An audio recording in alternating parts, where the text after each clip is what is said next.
Welcome to Life and DNA with Amanda Renee. I'm so glad you joined me today. Let's get started. Hello, and welcome to Life and DNA with Amanda Renee. I'm Amanda. Thank you for joining me.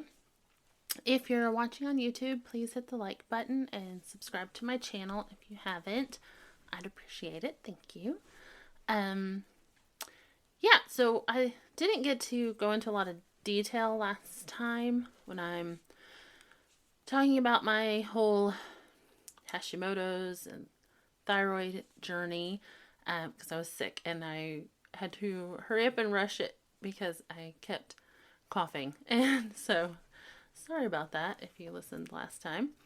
There have been a few little developments, but I wanted to go into a little more detail than I got to last time.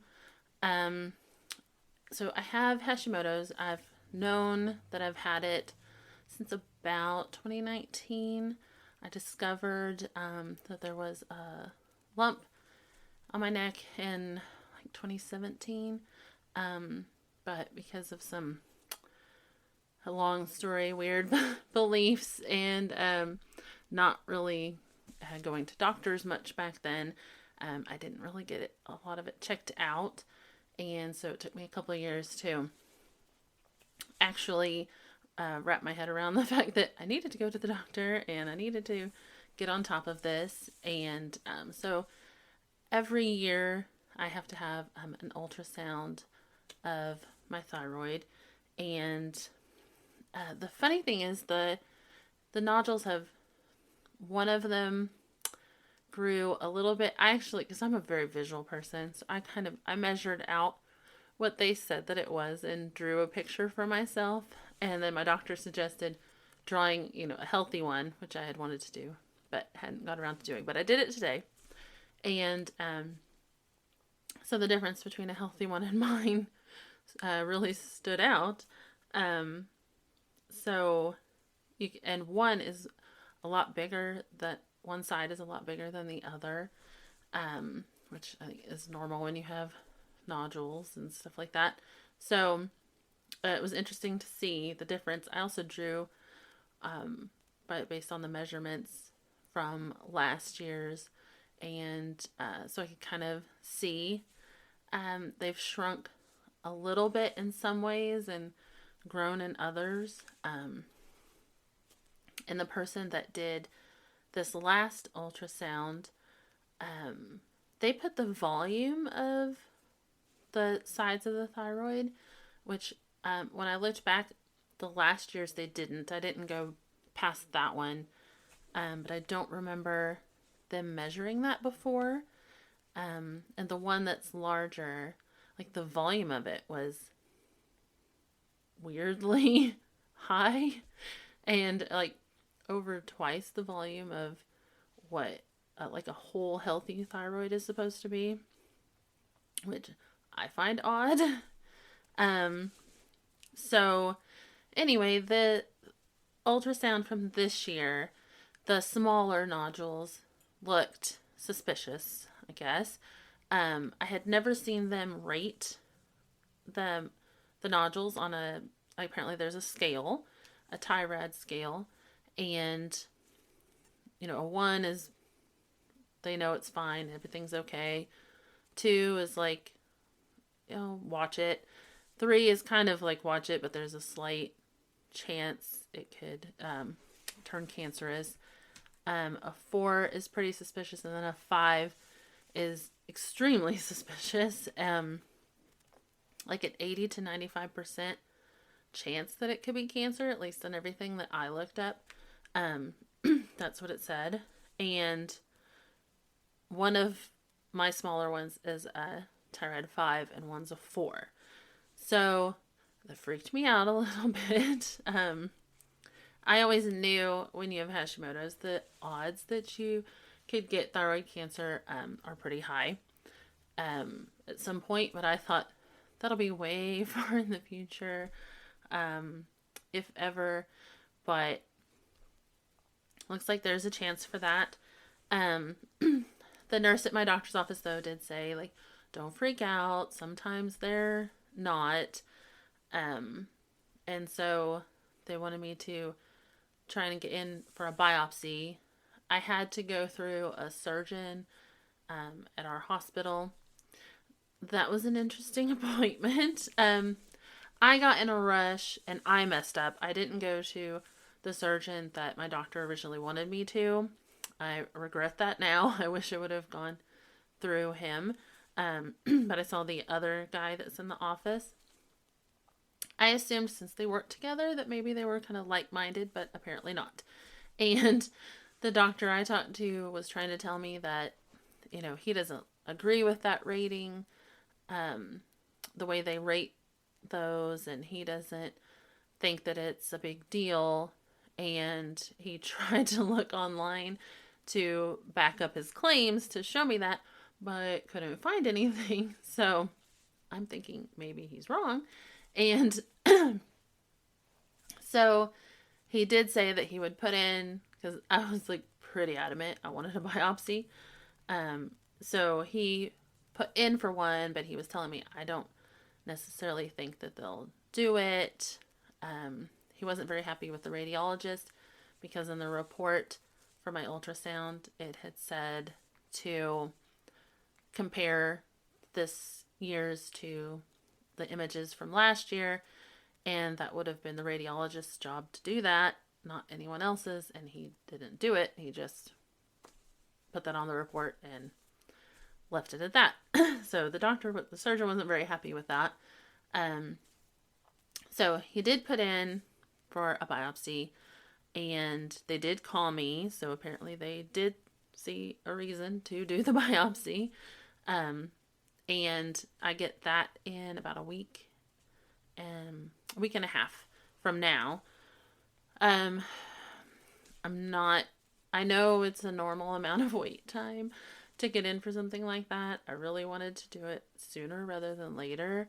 Not that I'm looking forward to having a big long needle stuck in my neck again, but I had one. It's a fine needle aspiration, and they use an ultrasound to guide the needle so they can get the right spot, especially since the ones they're testing are really small.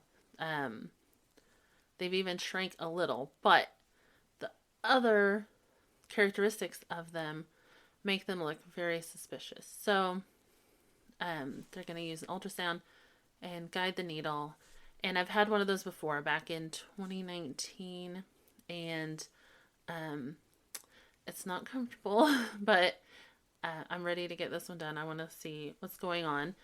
And when I talked to my doctor today, I asked her if she could refer me to, because she's a general practitioner, and I asked her if she could get me in with an endocrinologist, because one, I should have been seeing one all along, and I just haven't. I've seen doctors before that kind of knew a lot about Hashimoto's and helped me, but I lost that doctor last year and then started seeing this one locally. So she's going to get me in with an endocrinologist. I need someone like that because with Hashimoto's, I'm going to be on medication forever anyway.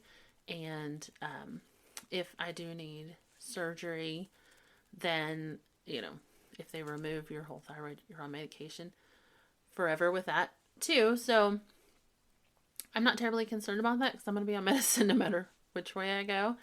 And then once I started reading up, I joined a Facebook group that was for thyroidectomy patients. I kind of wanted to know what I was in for on this journey. And the women on there, mostly women, there's a few men, but this thyroid issues typically affect women, at least to this extreme. And so it's mostly women on there. And they've all been really helpful. Telling me, yes, you need to get that biopsy, and yes, you need to check this out. And I'm thinking that once I see an endocrinologist, whether the nodules turn out to be cancer or not, they may go ahead and at least want to take the larger side. I'd never assumed that it was due to the nodules. I wondered if it was, but I didn't think that it was big enough. But I, like that, I have to clear my throat all the time. And if you've ever listened to me, I'm sure you've probably picked up on that. I have to do it all the time. Certain things that I eat will make it worse, of course, but it's always there. And the more I've read up on it, the more I've looked at the comments and stuff on that Facebook group, the more I think that it's the nodules pressing on my throat. So I'm kind of bracing myself for the fact that I probably need surgery to at least remove the larger half. If the small ones turn out to be cancer, then I'll probably have to have the whole thing removed because they are on the smaller half. Unless they can just cut those out, but I don't know how possible that is. And again, I would rather do this sooner rather than later because from everything I've read, a lot of times they get in there and then the cancer has spread to lymph nodes or your parathyroid, and I don't really want to have any more things removed than I really need to. And some people have even said that they went in and the part that they didn't suspect as cancer actually was cancer. And so all of that kind of scares me. I don't really want to have to deal with that. I don't want to have to do radiation and all of that stuff. So I'd kind of rather just get it out and not have to deal with any of that. So that's kind of what I'm dealing with there and hoping that I can just get it knocked out and taken care of, hopefully quickly and soon so that I can recover. Some people recover in a few days, others it's a couple of weeks, depending on what they have to have done. So I'm just hoping, living where I live, I hope that I can find some place with someone that actually knows what they're doing and does this often so that it's not just rare surgery for them where they don't really know what they're looking for. So I'm really praying and hoping I can find someone that can actually really help me. Thankfully, my doctor is really helping me to figure out who to go to and helping me to get, the right tests and things that I need to get done. So I'm thankful for that. Thankful that we have her. And yeah, so I will definitely be updating on when I have things done, like when I get the biopsy done and the results on that. I know they do an initial test there. They did at my last one. So, but then they also send it off and test it more thoroughly. So I will give an update on all of that and when I see the endocrinologist and talk about all that. If anyone out there listening has had to deal with any of this, I'd love to hear like what your experience was or where you are on your journey. It's taken me a long time to kind of get here. I had some blood work run probably a couple weeks ago and just now got to talk to my doctor about it. But and this is why another reason I want to see an endocrinologist. I love my doctor, but she isn't specializing in thyroid issues. I know just from the past doctors I've had, my TSH needs to be much lower than it is.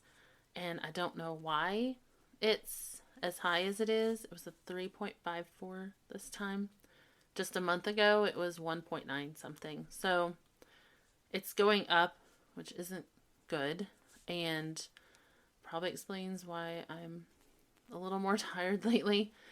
Even than normal, because with Hashimoto's, you're pretty much tired all the time. And I've been a little more tired than usual. But hoping it's just the TSH levels and that once I get into an endocrinologist, I can get the medication leveled out. I'm thinking because my levels were a little better at the beginning of last year and I was on a different medication. So I'm wondering if I need to switch back to that one because, like I said, my numbers were better. They still weren't great, but my doctor thought maybe switching to the name brand might help, but apparently it's not. And so yeah, that's where I am with all of that at the moment. But like I said, I will get back on here and talk about more of this. If I do end up having surgery, I will kind of try and walk everybody through that experience just so that anybody out there is having to go through the same thing. You can kind of know what's going on, know what to expect, know what happens. And yeah, so drop a comment, leave a comment. You can email me. My email's on there if you have any stories to share. Hopefully not horror stories, but I also want to be prepared for those too. Or any questions about what to do on your journey. I've been through it for several years now, but I'm hoping to be able to walk in it a little better than I have been lately. So yeah, and otherwise I will talk to you hopefully next week and let you know how everything goes. I'll probably be doing like a birthday haul next week because my birthday's next week. And I asked for some fun things that I think are fun. And so I'll probably do a little birthday haul, and then the next week, I'll talk about how the biopsy went. And so I will talk to you next week. Bye. Thank you for joining me today on Life and DNA with Amanda Renee. Come back next week and I'll have a new episode. Bye.